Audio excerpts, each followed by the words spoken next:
Welcome to the virtual Circuit of the Americas, round number 6 of 12. We come here this evening to hit halfway in Austin, Texas in our UFL Elite Series Season 5 schedule. We opened things up way back at Daytona, and since then, we have had 5 different winners in 5 weeks, and tonight we just might have the best opportunity we've had to continue that streak as we go to the one and only road course on the schedule.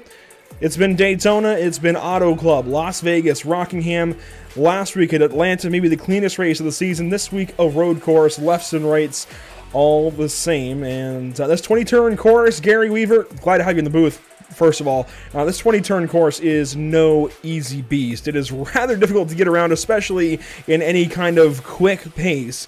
3.4 miles or so, 5.5 kilometers thereabouts. It's a Formula One designed racetrack. It gets along somewhat with stock cars, but not without a little bit of elbow grease.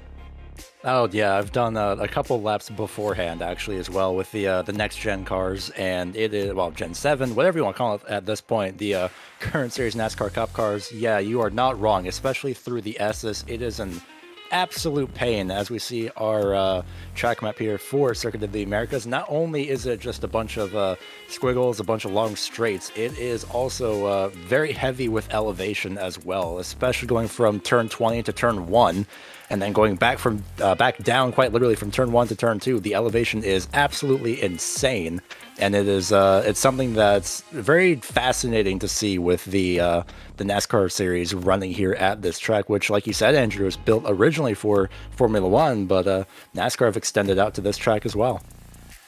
Yeah, of course, trying to reach into every different demographic, every fan base they can, every market in this wonderful country. And I was actually just trying to find the details quickly about the racetrack on circuitoftheamericas.com. I kind of got lost in their website real quick, but the elevation change over the course of a lap is pretty staggering. Of course, you're almost straight uphill into turn 1 and back downhill through the course of the S's, especially out of turn 10 towards turn 11, and it just kind of all wraps right back around. So really, from turn 1 all the way through turn 9 and even 10 is on this hill. You drop down. It's a crazy setup they've got here. But let's go ahead and talk about standings into this evening. I talked about the fact that this is after 5 races of 12, and I said also there's 5 winners, but we don't see 5 drivers lock into the playoffs. Well, I actually found out today Michael Frisch has missed more than 2 races at this point in this season. He is no longer beneficiary of his win to get him straight into the playoffs. He has got to point his way in now. He is in the field, and he did go 3rd in practice. So that bodes well for car 58, but he's got his work cut out for him from here on down through Martinsville, the chase cutoff race to get into the 4-round chase, 4-race chase, I suppose, this season. Zach Nichols, Matt Kemp, Ryan Vargas, they already had wins, but Sean Butler added his name to the list. So while Frisch dropped 14 spots and no longer has that win and you're in eligibility, Sean Butler picked it up, 13 positions to his credit, and is now 3rd in our playoff grid. And look at that, Leighton Sabile, 72 points to the good. That is a large number at this point in the season. To lock in after tonight by points, you need 103 points. That's what I was told by Jonathan Palmieri. Otherwise, you can do it at Martinsville by being 52 points or further above that cutoff line. So some scenarios as we're getting into that time of the season.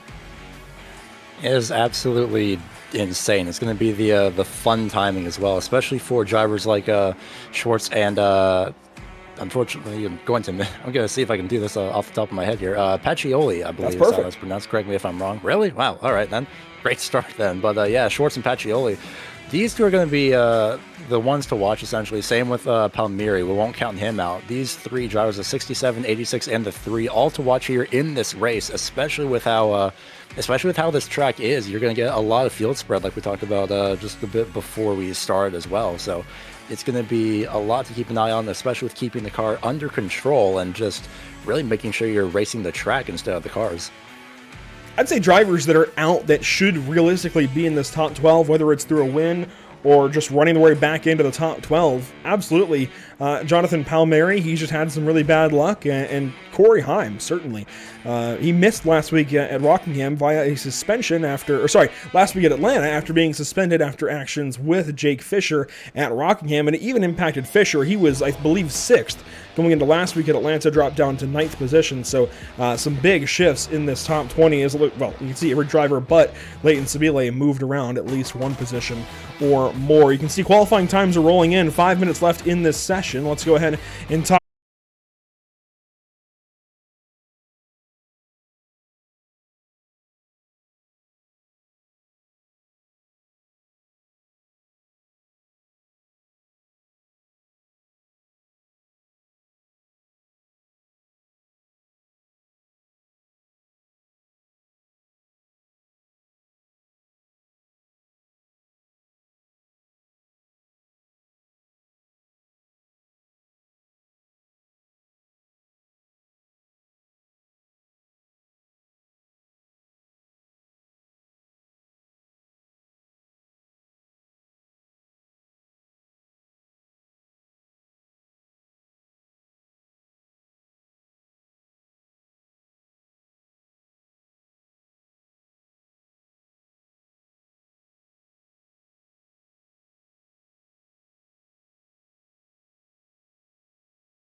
Well, welcome for the second time this evening to the virtual circuit of the Americas. An eventful way to get things started for us. Technology is certainly working against us this evening. The broadcast will look slightly, ever so slightly different as a result, but we have cars on the racetrack and we are just about to open up the sim and we have contact, if you will. Cars on the racetrack here. Brian Mercurio currently leads on lap number 5 of 35. The stage break will come at the completion of lap 15 this evening. We kind of missed out on the grid, but Gary has been watching since the start of the race. And Gary, it sounds like there's been a couple of spins, but mostly calm race at this point. Yeah, that is pretty much the, that's what sums up pretty much this opening 5 laps of the race so far. It's that it's been a few lone spins. Everyone's been kind of relatively keeping to themselves. A bit of collision sometimes at some points on at least one incident for a rejoin, but otherwise it's been pretty much fine. It's been pretty nice and calm for the most part. Everyone's very spread out, the entire field, about 30 seconds between them from first all the way down to last place. Now, first, currently, as I mentioned, is Brian Mercurio. Last at the moment is Matt Wishart in car 32. Sean Farr is in the 36th spot as our leaders run into the stadium section here in lap number 5. Cody Williams in the back, Anthony Rotola towards the back as well. 30th position, Cy Bowen. This is a driver we're talking about, even though it's so early in the race. We just loaded in, and, well, he's way back here in the 30th spot. It sounds like he had a spin off the start, as you mentioned, Gary, and is just trying to work back through this field as he looks to the inside this time of Jake Fluman. And the big thing about Cy Bowen is he missed the opening race at Daytona, joined us for Auto Club, and since then has been lighting this world on fire, but tonight, a bit of a struggle.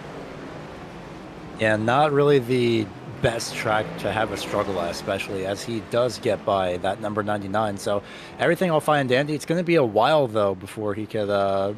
It's going to be a while, of course, before he can really get himself up through the field, because again, the field spread is insane right now. So everyone's going to be really trying to find their groove right now, and about this point is when everyone has found the groove. So Bowen probably still shaking off a bit of the cobwebs here for the road course. Meanwhile, right around the top 10 cutoff for the stage, it'll be ending in about 10 more laps. Carson Bowers putting some pressure on Jesse Love. This is the battle for 10th position. As we take a look on board with Carson Bowers. And now that these tires are breaking in, are we still kind of looking at this scenario, Gary, where last year, 2022, NASCAR stock car tires, especially on this Gen 7, next-gen car, whatever you want to call it. I like Gen 7 better, personally. But especially with this Gen 7 car, the tires were rock hard, it seemed like. Did not wear out over a run. Do we think we'll have that same kind of scenario tonight where it might be more beneficial on the caution to actually not take tires? I think so, especially considering that taking the caution into account quite literally. It's like you're going to be sitting for a while as way wide goes Jesse Love, but manages to stay on the track, everyone being utilizing all the available space here, essentially. But Bowers right up to the back bumper. In terms of tires, though, however, yeah, I think it might be beneficial to... It really depends pretty much how the car feels, but I'd say it would be it's going to be a risky call, but I'd say possibly it would be worth just not taking tires, especially again with the caution. The tires get a chance to cool down. You get a chance to have a rest a little bit as well. It helps out quite a bit. It's a slight lockup from Carson Bowers. Weather conditions in the sim, 77.3 degrees in the air and dropping ever so slightly, 95 degrees on the track. A bit of a warm day here in virtual Austin, Texas, but certainly not hot by any stretch of the imagination. That's pretty much a normal race day, and actually a really solid race day if we were to actually be here in virtual Austin, Texas this afternoon. Deeper in the field, some battles kind of popping up. There aren't many, but Cy Bowen has actually passed Jake Fluman and is working now on Tristan Hagenstein. And Hagenstein wide into turn 12. This may open the door for the number 17 to go on by. And as we looked at briefly before we dropped connection earlier, you'll see why Cy Bowen is important. He enters today 10th in the playoff seating as he goes by Hagenstein that time through the stadium section. He's ahead of Gabe Herschel, Andrew Schwartz, and Andrew Schwartz just went fastest. So how about that for car 67? Cy Bowen is really going to need these points that he's trying to drive back into. And he is making his way through the field, charging, in fact, as well. So this is going to be great. It's a great recovery drive for Cy Bowen as well. So this is something that he could at least mitigate, essentially mitigate the damage that occurred on, well, right when I say that, and just right when he cut away, he locks up in the last corner. But he does hang on to it. Way wide, however. So, well, that's the most immediate commentary's curse I've ever experienced. So, I think we should just probably move on right away before anything else happens. And there goes Flumen to the inside of Bowen and Hagenstein in turn one. Love turn one here at Coda. It opens up for moves like that. As you see Arnold Columbia take a look as well. Flumen loose out of the corner, drops those couple of positions down to 31st, but Arnold Columbia is still in the conversation as that number 39 now squares up on the 17. But no move that time through the S's, and I think Bowen certainly better than the drivers he's around at the moment, but by how much? As there's a fight here to turn 11, and now out of turn 11, Jake Fisher and Leighton Sabile. Fisher passing Sabile there in turn 11, and car 25 now back on offense. This is going to be a great passing opportunity here, going down into turn 12, looks to the right-hand side, and locks up just ever so slightly right on the back bumper of the 84, just about, maybe about a quarter of a car length between the two. And unfortunately for Sabile, Fisher gets by very, very well through that turn, through turn 12. I think as soon as you saw the wheel of the 25 car start to go to the right as he was traveling in a straight line, you knew the right front was, both front tires, I think, were locking up that time into the braking zone. Tough to mitigate for sure. I do want to talk about the guy that this paint scheme matches. Car number 11, that is Corey Heim up here currently in 5th spot, just barely over Jonathan Taylor and Matt Kemp. He missed last week at Atlanta by virtue of a suspension, so trying to fight back and grab some points as we're just hitting all of these storylines before the stage break here at the completion of lap 15. So Corey Heim, somebody who's definitely got to put some work in, and if he didn't have to win a race before, I think he's definitely got to win a race now to at least, I guess, lock himself into the playoffs in some way. I just don't know if he's going to be able to, in these next couple of races, make up enough points on guys ahead of him to actually point his way in. He comes in 19th. How many points back again? I mean, it's a large number, 28. And not only that, he also has to worry about those drivers around him in the playoff standings, literally and sometimes figuratively, where between 15th and 20th, there is a literal 4-point difference. So Heim is going to have the next 3 races be the drive of his life, essentially, to make it into the playoffs. And of course, he's one of those guys that has a lot going on in his day job, if you will, or a weekend job.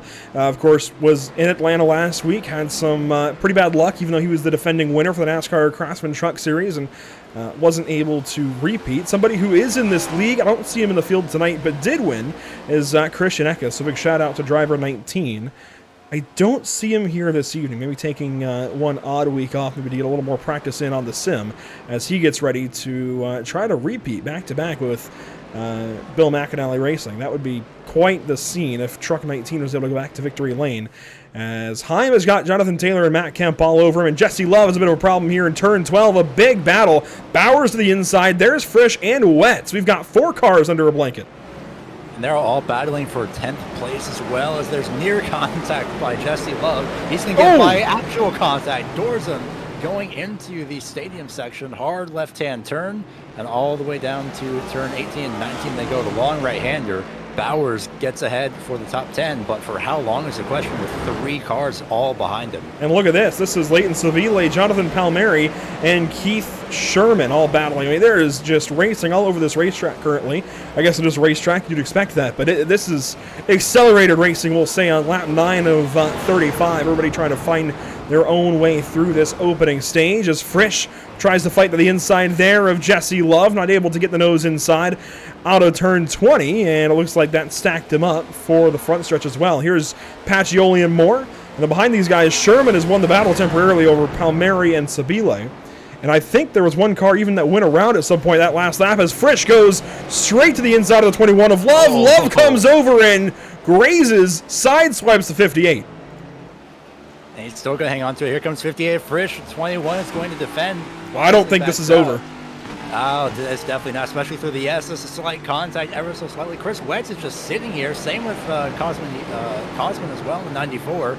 These two are going to be going side by side, and it's going to bring the next two behind them involved in this battle.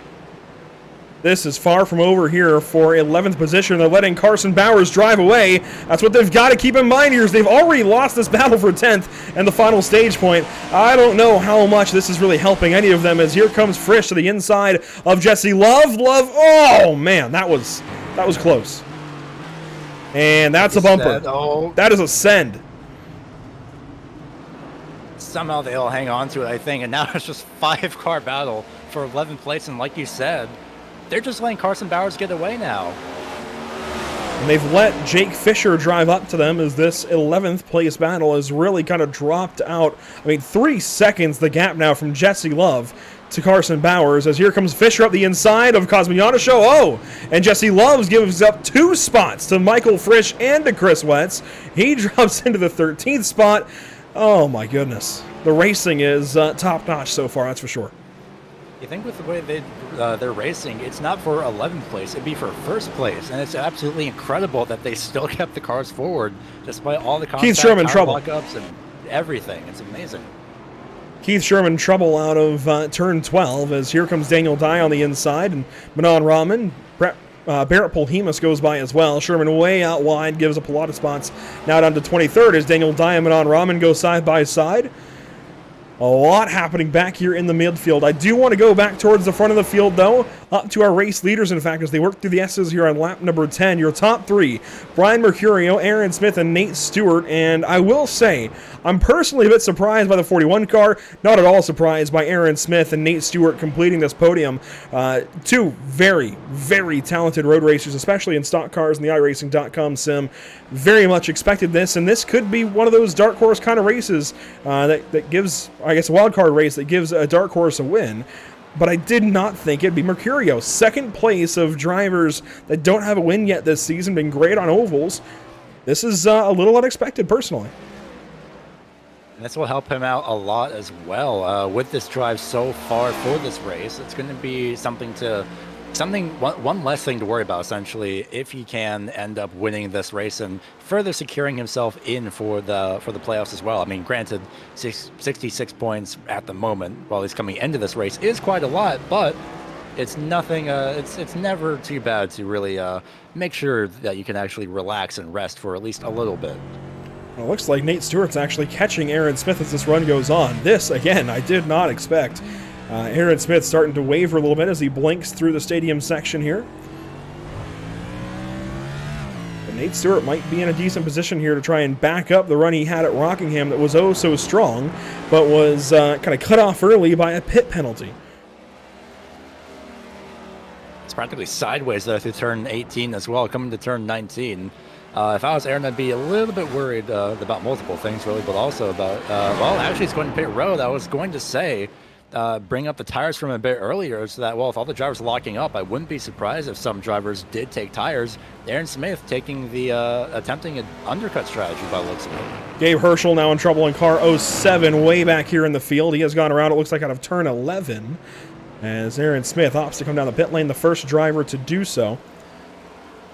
A little bit earlier than I'd imagine, honestly, for us to get a pit stop, but you can see car 70 comes in. It looks like fuel only, right back out on the racetrack. What he's trying to do here, Gary, is take the stop before the stage and, well, begin stage 1 from the race lead by staying out. So, smart strategy here, maybe not going for tires this evening as we thought maybe was a possibility. Yeah, his pit stop was only 5.1 seconds, so definitely fuel only. So that even threw my expectations out the book. So at least for the front runners, of course, I should have expected them to, of course, take only fuel. But especially with it being so early, I figured it couldn't have been only just fuel. I figured it'd be tires of some sort. So now we're going to have to see how Aaron makes his way past the essentially 4th through 6th, being Heim, Taylor, and Kemp, because this traffic is not going to help him if he can't get by them before the stage ends. Yeah, you're watching this traffic right in front of that bright yellow number 70 right now. 3 cars that are very talented as well in this top 10. Corey Heim makes sense, I think, in the top 5 even. I'm a bit surprised, didn't know exactly what kind of speed we'd see out of the 7 and 54 cars, but good to see him in the top 10. And how about Andrew Schwartz, that recently had a couple of very fast laps. I think still has the fastest lap of the race, and could very much stand to gain a lot of points this evening if that Ford Mustang can hang on. He's had bad luck this season as well. The good news is, despite the stage break that we'll see at the completion of lap 15, that's the only restart that they've got to deal with tonight. We're not going to see these guys have to outlast restart after restart and go through yellows and potentially get involved in those accidents. So most of the bad luck should avoid car 67 and the rest of the field for the most part, unless they bring it upon themselves.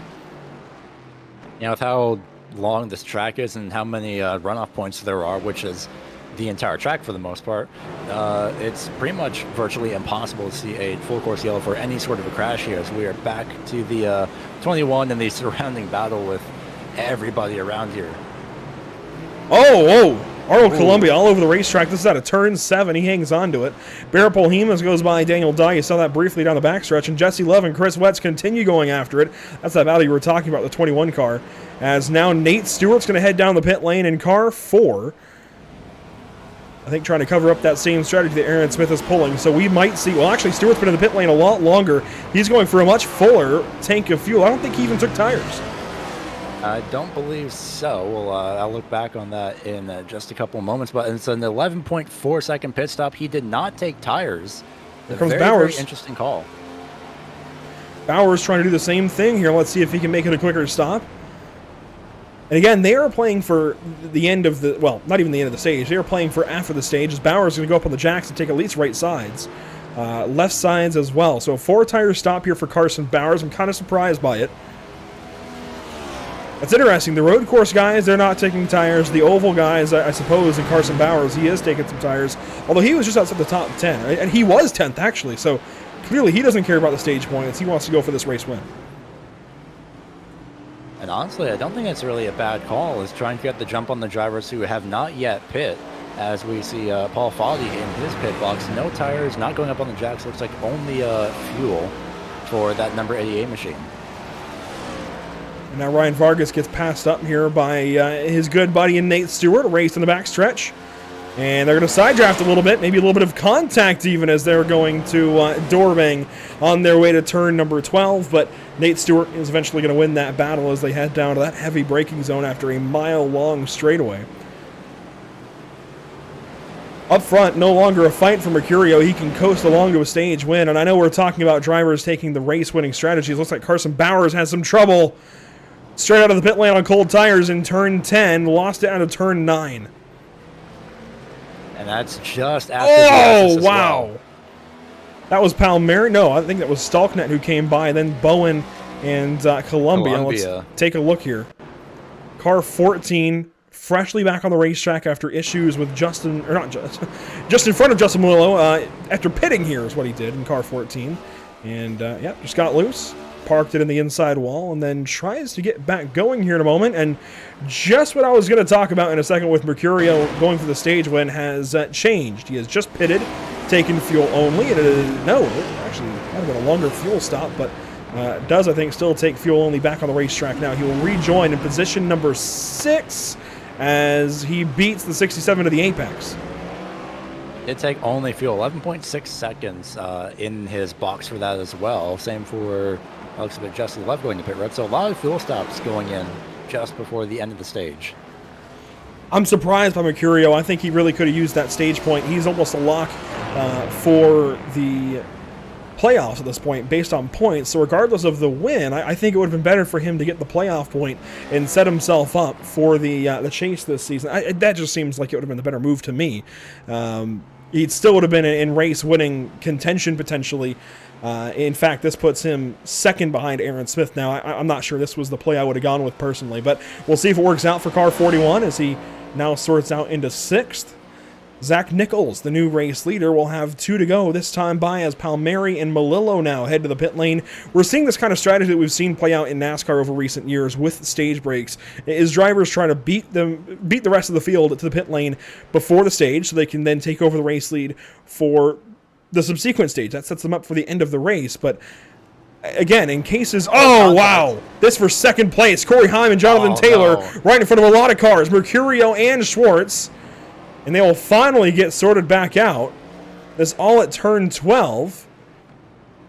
Now more contact. And this is now right in front of Nate Stewart, slowing him down. They were both just in front of Aaron Smith as well. They were essentially second and third. Stewart's going to come and just bump his way through, almost quite literally. But that's not going to help the 11 and 7 at all. I'm surprised as there's still contact between Stewart and Corey Heim. Heim, I think at this point, is just trying to defend. That he is. Here's Nate Stewart's on board from the driver's eye as he heads down to turn 19. What's he going to do? Will he keep his cool here? I mean, I'll be honest, after kind of getting doored off there through that kind of carousel section, it'd be tough as he nearly gives a bump there to the EPI number 11 of Corey Heim, but he plays nice for now as there's no more pitters out front, and I think the pit lane has just been closed. Let's go back and take a look at that just now, what happened there in turn 12. It's really unfortunate. Luckily for Aaron Smith, he was directly behind them when that happened, so essentially a very easy pass up to second place. This was actually down through the S's, so we'll catch up here to what happens in turn 12 as opposed to what happens in turn 10. And definitely a bit of an odd situation. Well, might not be able to get it right this second, but anyways, we'll get back, I guess, and try and get that under the yellow that we have coming soon. Aaron Smith, by the way, after all of that, is actually taken over second place. So this is going to work out pretty nicely for him as one car sideways, maybe sliding in front of him. That might have been the leader in Zach Nichols. Regardless, there's drama all over. That's what we do know. Everyone's absolutely all over the place. I'm borderline speechless because of how many things are happening. It's like there's 5 different races going on at once, and in a way there are, just individually all on the same track, but you wouldn't think that this would all be in the same race itself. Jesse Love having to give up some spots. Ryan Pastana slow. He has just spun, it looks like, out of turn number 12. Is that? No, that was the stadium section there where he just spun around. For car 43, he is now 2 minutes behind the race leaders. A couple of cars one lap down, those being Fluman and Shar, as Fluman is Far rather, as Fluman has just been lapped. A lot going on. It's tough to keep on, but what we do know is we're coming around to take the white flag in stage number 1. And Zach Nichols is your race leader. Recently won at Rockingham Speedway. Finally put the car back in victory lane for the first time this season. And the Carney's Complete Auto Service number 45 has 1 lap to go in the stage. And this is the play I would go for, especially as a race winner that is locked into the chase. This grabs car 45 as long as he completes this last lap and stays 9.5 seconds ahead of Aaron Smith. This gives him an extra playoff point and 10 more points to work with. Not that he really needs it right now, but for playoff seeding versus the rest of his competitors that have won a race like Matt Kemp, Ryan Vargas, and Sean Butler. So this is the kind of play I would go for, even if I was Mercurio without the win, trying to get it for the first time this evening. That playoff point will go a long ways. That'll help them out greatly, like you said. It's going to be just another thing to make sure they can just relax about. Just like, all right, we got the stage win now, I can just relax a little bit, but also set yourself up and focus on the rest of the race as well and your strategy from there.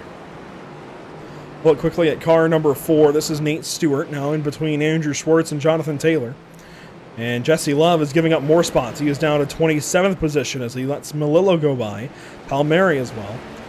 And out of the drivers that have pitted, the order is Aaron Smith in 2nd, Mercurio in 4th, Stewart in 6th, and then Carson Bowers in 21st. A big difference as we work closer and closer to the end here of stage number 1. There's Zach Nichols down the backstretch.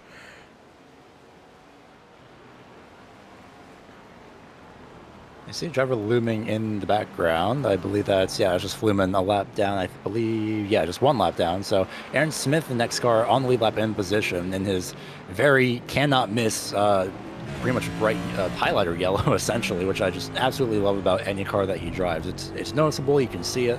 And he's got about 5-second gap here coming to the end of the stage. He's closing in, though. Closing in quick. He could make a run here for the stage. I don't think it's going to happen, but closer than I thought it would be, as actually Fluman is going to go by the race leader of Nichols. Zach Nichols real wide. I think Nichols at that point just decided, I'll just let him by because it's not worth the battle. So. But at the same time, Nichols is quite slow. It looks like he might just be taking it easy to the stage end just to make sure he makes it. So very, very close moment here for the stage end. And that'll keep every single car on the lead lap, actually, as we restart for stage 2, as Mercurio gets third at the buzzer ahead of Aaron Smith. That was big, a big slide. Sorry, ahead of Matt Kemp, rather. That was a big slide out of Matt Kemp. And we await the top 10 cutoff to the line. It'll be Michael Frisch in 10th position. That will trigger our yellow as we complete lap number 15. So your top 10 for the stage: Nichols, Smith, Mercurio, Kemp, and Schwartz. Schwartz, I think, is very notable out of that group. Nichols getting a stage win is big for his season. Then Nate Stewart, Jonathan Taylor, Corey Heim, Ryan Vargas, and Michael Frisch all hang on to the top 10 as well. Jake Fisher, the first car out, had guys like Chris Wetz, Cosmin Yanisho, Austin Moore, and Timmy Pacioli, even Daniel Dye in the top 20, but not the top 10. That big slide for Matt Kemp, I think, shows why some of those guys pitted, maybe even took tires in the opening stage.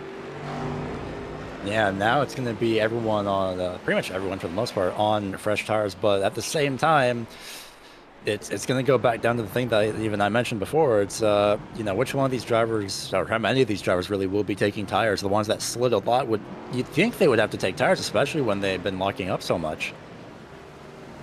The one driver not currently on the lead lap is Sean Farr in 37th position. He has visited pit lane already, so this will put him back on the lead lap and give him another opportunity to pit and top off on fuel, maybe take some new tires as he struggles through the opening portion of this lap. But this is what I meant by this keeps everybody on the lead lap, at least to begin stage number 2, right? This puts Fluman in 36 back on the lead lap outright. He's got to catch up to the field. But Sean Farr is able to use a lucky dog here and will restart stage number 2 with the rest of the field. As these guys form up for pit stops here in a few moments, we'll go Pit Stop TV side by side and rejoin you shortly.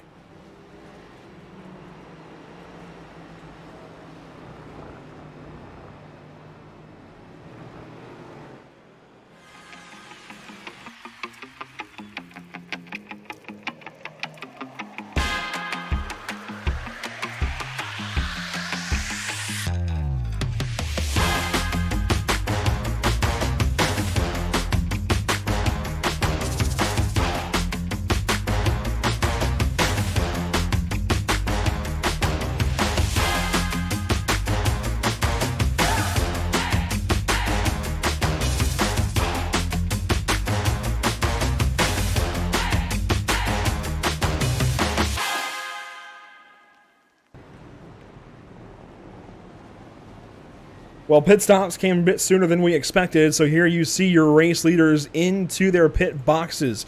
Zach Nichols, along with Matt Kemp, Jonathan Taylor, Corey Heim, and everybody else in this mad dash to the pit lane. As it looks like Kemp will beat Nichols out of the pits. That is big for the stage winner. Jonathan Taylor will follow up the number 45. And this will actually give us a chance to go through more of the field in the pits. There's Corey Heim, only 10 seconds into his stop. There's Austin Moore, the next car into the pit lane. These guys separated by quite a bit as Pacioli actually stays out. He has not pitted yet. I wonder if he's trying to catch up to the field more. I believe so. The field spread, everyone is still quite a ways around the track. As interestingly enough, Jonathan Taylor did not take tires, only fuel. So a bit of a mixed decisions here as we see Seibel, the right sides going up on his car. Same with the other two surrounding him. A very interesting set of choices. Sabile up on the jacks. Exits the pit lane ahead of Manon Rahman. Cy Bowen, it looks like, continues on. So drivers that are staying out entirely so far. And certainly there's no way they make it to the end of the race without taking at least a bit of fuel. But drivers that have stayed out so far: Andrew Schwartz, Ryan Vargas, Michael Frisch, Jake Fisher, Chris Wetz, and Cosmin Yanisho. Then Timmy Pacioli, Daniel Dye, Barrett Polhemus, Cy Bowen, Tristan Hagenstein, Matthew Stalknet, and then a lot of drivers in the back actually coming in now. Anthony Rotolo, one of them. Gabe Herschel, another. Very interesting sets of strategies. It's a lot more mixed than I thought there would be too, as well, in terms of these strategies. So Wishart's going to stay out. I think some of these drivers actually are going to be trying to just catch up to the pace car too, because it's only just now about halfway down the back straightaway, as we see all the rest of the drivers still catching up. And very much, pace car lights are on. That means these drivers have at least 2 laps to go until the green flag waves. So, while these guys sort things out, your top 3, we know, will be Aaron Smith, Brian Mercurio, and Nate Stewart. What happens behind them, it's hard to say, but it looks like Matt Kemp is setting up potentially to restart from 4th, Zach Nichols 5th, then Jonathan Taylor, Corey Heim, and so on. We will rejoin you momentarily after another quick side-by-side break when we have a bit better of an idea of exactly how these guys are lining up.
Absolutely. As now we see the drivers make their way into the pit boxes.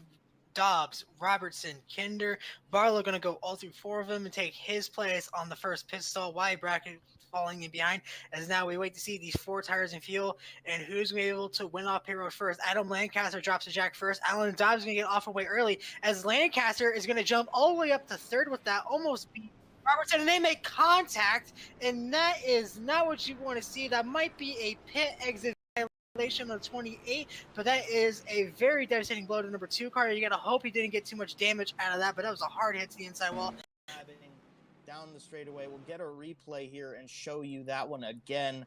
That car was really consistent and really strong. I was thinking Robertson was going to be a big factor in the finish of this race. You see Adam Lancaster and Brandon Robertson coming out side by side from the exit of the pit lane, and there was for the completion of 4 fresh tires on that machine. Dobbs got him out of the pit lane, no question about that, but Lancaster got a really great pit stop, came out beside him, and just trying to have enough room between both himself and the wall and himself and Lancaster. Obviously, he misjudged how much room he had to his right side and just clipped that wall. Unfortunately, that's going to be a big blow for Brandon Robertson, but he should be able to get that car fixed up and maybe before we even get back to Green Flag Racing, get it back on the grid. So getting on pit lane is going to matter a lot. Getting off of pit lane is going to matter a bunch as well. And we also see that margin from second and third starting to close up on the race leader, Jesse Webb. We were talking about the headlights. He was making good use of them there, trying to warn, oh, trouble in front of him. Look out, that's right in front of the leader. He somehow gets by after the 2 lap cars tangle in turn 1. It looked like Gergois might have gotten on the brakes a little bit too hard, and he will collect Mick Blue as a result. Not too much critical damage for these drivers, but handling is sure to be an issue. So Gergois, the car that got into the back of Mick Blue, who perhaps was maybe trying to yield to the leader, who was warning that he was en route and on the way. And Mick Blue also ended up spinning around. They now fall a lap behind the leader, who, what a job, though, by Jesse Webb to slam on the brakes as they all came into turn number 1 with a full head of steam. And due to where Gergois' car spun on the pavement as we back into the barrier here on board with Mick Bloom, looks as though that Webb is going to live to fight another day. Here it is out the back of Gergois' car, and here comes Webb. Deep down to turn number 1, just right into the back of Mick Blue, and there goes Webb, able to squeeze on by, and just like that, that is how quickly things can come undone for the front runners in lap traffic. 7 rather, and it ends up working for Bruno, but I'm not so sure that I would have done the same thing there into turn 1 like that, or turn 2 rather. Oh, Safeker's around! Okay. Oh, Jesdal had that big issue. Whoa! Hey, just punted him right around. Luckily, he was able to get that thing fired up really quick, Jesdal. Yeah, that was Jesdal. He goes around out of 7. That's what I was saying. He is the reason this all happened. So Jesdal has this spin, and wow, he just got on the power, I think, too much in that compression and spun the car around. And suddenly, here comes Nate Siefker, and Siefker's just got this big head of steam. It goes off track to clear him, and then gets punted off for doing so. I'm not sure that was intentional from Jesdal. I think it just ended up happening that way. Of course, Siefker going off track like that probably is already on the binders as soon as he gets back to the black there. And Jesdal just wasn't ready. Let's put that behind us. We've got to restart to focus on 2 laps to go. It's green-white checkered. Out of 100 laps, we now have 2 more to go to make it 104. Anthony Masadi, the race leader. Jeremy Berger, second place. The 2-car Jack Ryan in there as well. How does this shake down? You see Stephen Parrott. We haven't seen much of him. So here is. Oh, they're wrecking! That's everybody. Oh, that's everybody. Upside down. Yeah, that's the whole field right there coming Holden back McGill again. just did a barrel roll out of turn 4. Everybody's in this, and we're still crashing. We're still crashing. We're still crashing. Oh.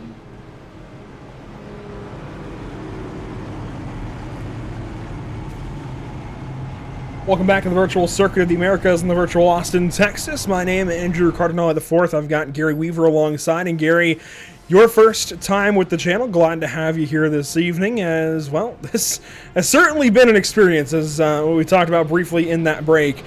It's been one of the more interesting nights, that's for sure. A blue screen to start things off before qualifying was even completed. Then we came back in. We've been covering what we can of the rest of this race, and these guys are doubled up after a bit of an interesting experience. Now, we are not at 10 to go. I think we're at 10 to go per expected session time if we continue at this speed, but we will be racing to completion of lap 35. It is currently lap 19. So we'll have 16 laps to go, 1 lap longer than we had in stage 1. And Carson Bowers is your race leader. Jesse Love was able to stay out under the pit stops that we had under caution.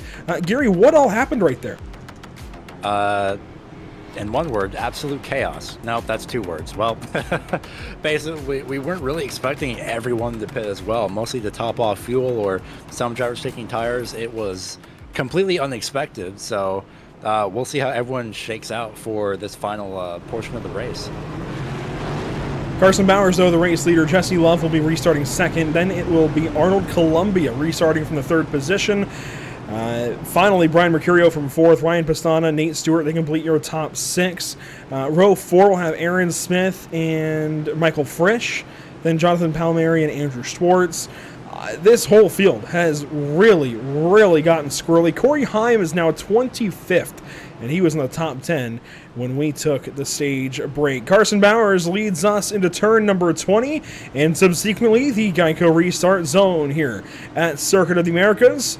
Waiting on Bowers to get us restarted. And the green flag drops. We're back racing at COTA.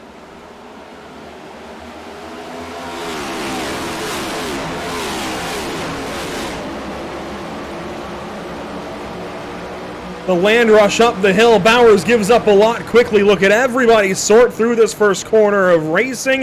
One car sideways. It's Wishart in front of a bunch. Pacioli goes sideways. That's the 51 of Stalknet. Sideways spinning. Matt Kemp way back deep in the field. Everybody, though, up to the S's side by side for first. Mercurio and Bowers, who somehow hangs on after going way so wide in turn 1. Mercurio second. Then Love as Aaron Smith has trouble in the back. He has spun through the S's.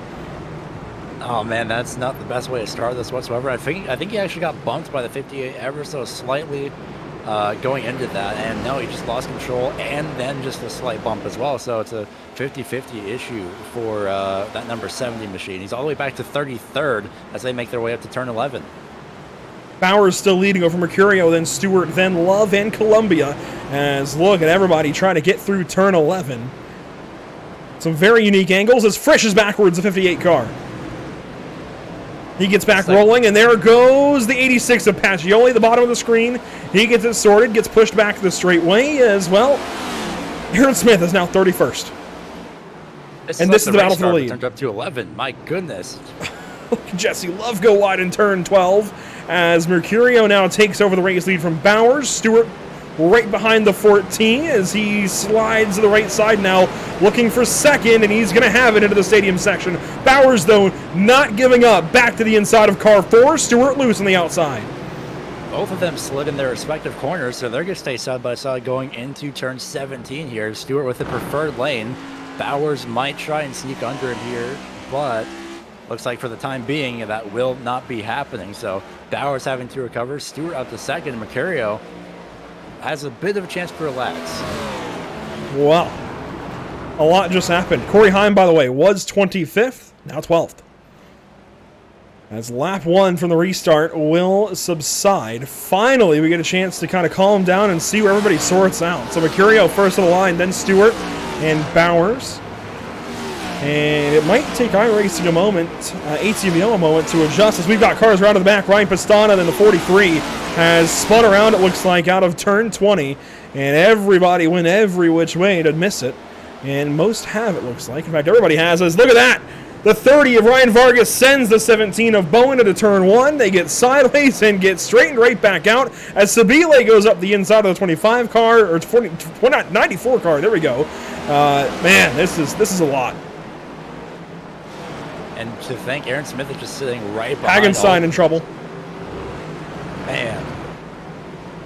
There's That's an extra spot for all these drivers. There he goes safely, trying to rejoin. That's going to be a very awkward place to rejoin. He makes it safely as well. That was really unfortunate timing there for that rejoin spot. Our leaders are split up by just a little bit. Let's ride on board with Aaron Smith and his telemetry box on the right-hand side and just watch the master do his work here. Matt Kemp right in front. Now, Kemp was in the top 10 in stage 1, but Smith going to be late on brakes at turn 11, try to go around the outside of a couple of these guys. That's Cy Bowen directly in front of him, Leighton Sabile as well. And I think Aaron Smith just got Matt Kemp, or at least is alongside. Yeah, it's alongside of the 54 car. This is the driver's eye point of view. This is just about exactly what Aaron Smith sees. Although better graphics. Ooh. Actually backed off a little bit early. I think Sabile braked a bit earlier than Aaron was expecting. A lot of drivers Wet's way up out here to wide. turn 12. Back to the overhead, you can see 3 wide. Here we go into turn 13. Wet's way down low. Bowen stacks up. The 99 of Flumen way out wide. You see Cosman Yadasho 4 wide. And contact big time between Bowen and Flumen. 4 wide again as we enter the stadium section. 3 wide. Aaron Smith in the middle. Leighton Sabile way out there. 1 car spinning. It's Rhino himself. Yeah, Vargas around in turn 16. He won at Daytona, though. This is okay. You can have a one-off race like this. I don't think the chaos is over just yet. Smith dives up the inside of Bowen and almost, I think he thought about diving up the inside of Cosman Ionisu as well, but decided against it. And just like that, all in 1 lap, Smith goes from 27th all the way up to 21st. Problems for Nate Stewart. Oh, no. He has spun her out of turn 1 and gets back going. There he is. There goes Corey Heim, nearly taking off the right side of the 4 car. The 2 drivers that we thought had something for Brian Mercurio, both around in the course of 2 laps. It was just an unfortunate self-spin. The transition going uphill to turn 1 just did not sit right with Nate Stewart's car, and it sent him around. I do not envy Eric Webler tonight trying to keep track of all of this in race control. This is a lot happening. I don't envy us trying to keep track of it here for the broadcast, but when it matters for scoring for the race, man, it's a whole lot more. As there goes Zach Nichols up the inside of Jesse Love. Nichols quick to the apex and much more controlled through turn 11. Palmieri now side by side with Schwartz as Corey Heim digs a little too deep there into turn 11. There's Daniel Dye and Carson Bowers as they fight. Bowers now down to position 11. Oh, wow, what a restart. It's still going as well. Side by side, down the back straightaway. Man, oh man. Daniel Dye left side, Carson Bowers right side of your screen. Bowers trying to hang on to the top 10. Daniel Dye trying to take it away, and the Kevtron Media Chevrolet goes wide. There goes Frisch to the inside. He won at Las Vegas the first round of the Triple Cup Challenge by Hog Tamers. By the way, it's not a round for the Hog Tamers Triple Cup Challenge this evening, but next week, or next race, I suppose, in 2 weeks' time at Phoenix Raceway will be the culmination of this 3-round kind of mini championship, if you will, as Palmieri's loose and turns around the 4 car of Stewart. And, Nate just barely hangs on, but here comes everybody else trying to take advantage.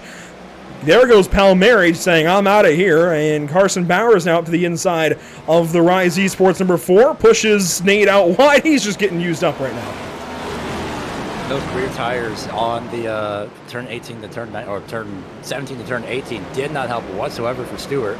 As we look back at Daniel Dye just barely in the grass on corner exit as Frisch gets around him. Here comes Polhemus on the left-hand side of Daniel Dye. Barrett Polhemus, a big move into turn 1. Jonathan Taylor, not to be outdone, joins, and Michael Frisch, big time to the inside of Carson Bowers as Nate Stewart gets back by the 3-car Palmieri. A lot happening, and a couple of cars around to the back. No, pitting. Keith Sherman, Cy Bowen. I don't think we're done with pit stops.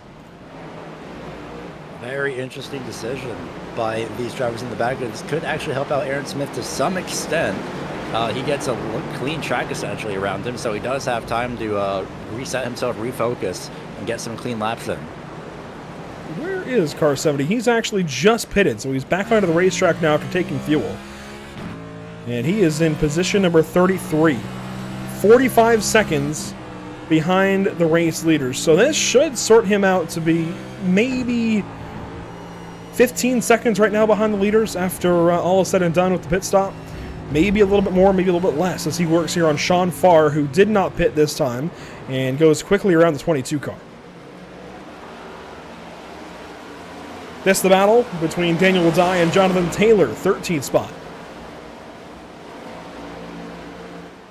That's why it might be Melillo joining in on this for, oh, no, he backs off very early. I think a wise decision. Jonathan Taylor, however, nearly makes contact. Actually, I think he does with Daniel Dye there going into the braking zone of turn 12. I think Dye must have gotten loose or tried to defend just a little bit too late.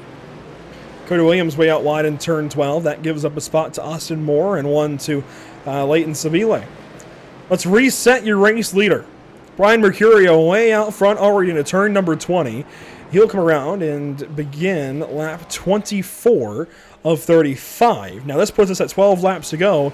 We saw these guys be able to run 15 in stage 1, although not every driver opted to do so. Mercurio was one of those that did not. But they've got the fuel to do it, I think. I'd be surprised if Mercurio comes in. I'm actually surprised that drivers behind these guys actually pitted, so a bit of a learning moment for sure as Schwartz is passed up here by Corey Heim, but a race leader, he's got 7.5 seconds, by the way, over Zach Nichols. Quite a lead. Yeah, it's a very comfortable lead for Mercurio, so something that we thought really wasn't the, not exactly the best decision, as Nichols just barely clips the turtle there on the second half of the SS. The decision we thought wouldn't work out well for Mercurio has seemed to work out wonders in this case for him. Yeah, again, I think he should have gone for the stage win. I think he still would be in a similar position had he gone for that stage win. You can see Zach Nichols is second, right? And they restarted right with one another. I don't know if the end result would have been that much different, other than Mercurio could have won that stage. And not only would that have put himself, obviously, in position to get 10 more points, that would have brought him closer to clinching in on points, that would have potentially put him ahead of Leighton Sabile tonight, that would have grabbed him a playoff point, that could have also kept more cars a lap down, which actually would have been better just in case. What if he drops connection right now? He drops to 37th instead of 35th or so, maybe 34th. So, I don't know, there's always implications to any decision in a race, as we learn each and every race we cover. I think that would have been one to go with, though. I think, again, I still would have stayed out. Yeah, definitely would have been the best decision just to pick up the extra playoff points as well, just to make sure that everything is nice and safe for the time being, and then worry about everything else in the second half. On board with Polhemus, this is in 12th position. It's Bowers out front, and Palmieri right directly in front of the 14 car. Palmieri in 10th after all of that mix-up with Nate Stewart on the restart. And Palmieri out wide here, and that's going to allow Bowers to go on by. I will say I'm glad I'm not one of the drivers in the race. Oh, yeah, this is hectic, to say the least. Chaotic would be I'd say a more appropriate term, but it's a lot. I feel like we've seen this before with the top 10 battle, and I feel like we're going to see a repeat of this, where top or 10th place is going to drive away, and then everyone else from 11th on back is going to get caught up between each other. So we'll see how this goes. Polhemus thinks about it, moves to the inside. He does. Just like that, Palmieri not exactly putting up much of a fight, but he might hang on the outside. No, he does not. Daniel Dye loses a spot there to Jonathan Taylor. Taylor now up to 13th spot.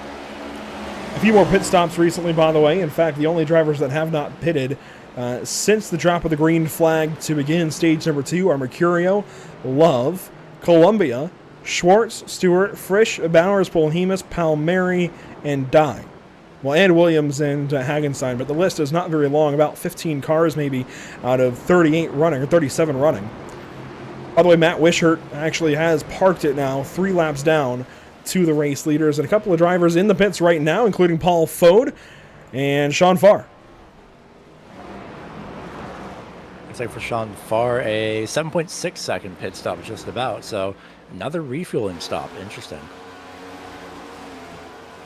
Andrew Schwartz loses the 7th spot to Nate Stewart. Now, honestly, I'm not sure what the play is the rest of the way here. I thought we had it figured out with the kind of straight-up strategy of pit before the stage break and then trying to run this last stage, but it seemingly has changed as Jesse Love sends it up the right side of Jake Fisher. That's for 3rd.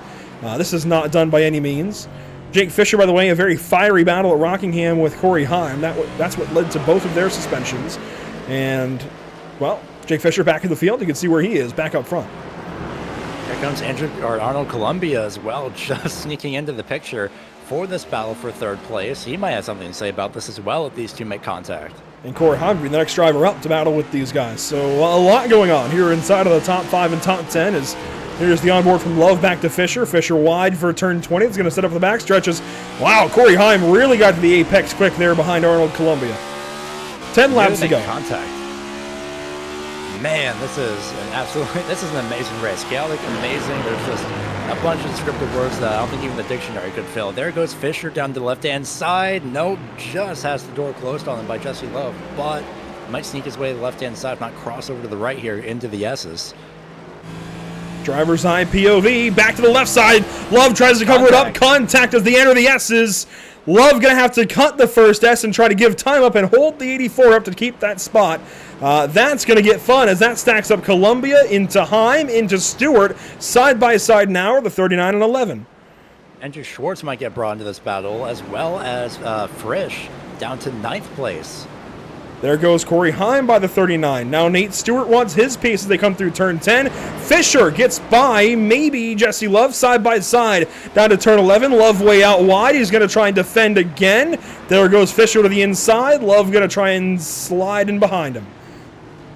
There goes Stewart down to the inside. He gets by Arnold Columbia, almost forces Columbia onto the grass, actually. But it will be side by side for third between Love and Fisher. This battle just will not end between these two. Corey Heim lurking if anything happens. And, well, realistically, Corey Heim all the way down to possibly 9th place of Frisch lurking if anything happens here. Oh! Turn 12, nearly make contact. Love actually had to make evasive action. Here comes Heim. Love back on the inside, though, for turn 13. Oh, so crucial as they enter the stadium section. Side by side between the CBDMD and RaceEPI.com machines. And Love going to win out as here comes Corey Heim, an EPI teammate to Jesse Love. Although there goes Fisher to the inside in the stadium section. That moves the 21 out wide. This is far from over. No doubt. I believe Jesse Love might, well, I don't know. Corey Heim might get there first. Sliding is Fisher. And to the inside goes Jesse Love. They make contact. They both go off track. Here comes Corey Heim. Fisher's going to drive through him. Oh, no. Wow. That will not be taken lightly, I don't think, by Jesse Love. And pitting there is Arnold Columbia. That might be the wisest thing I've seen all day. Pit and get out of this mess as Jake Fisher slides the tires again into turn 20. Schwartz and Frisch right behind him. Love is not far back. And, you know, this is the second run-in we've seen now between Jake Fisher and a hog tamer driver. And these guys are starting to get more and more heated as these weeks go on. First, at Rockingham, it was Fisher and Heim. That resulted in a suspension for both when they made contact out of turn 4, and eventually Heim took them both into the fence. There was intentional contact between each driver.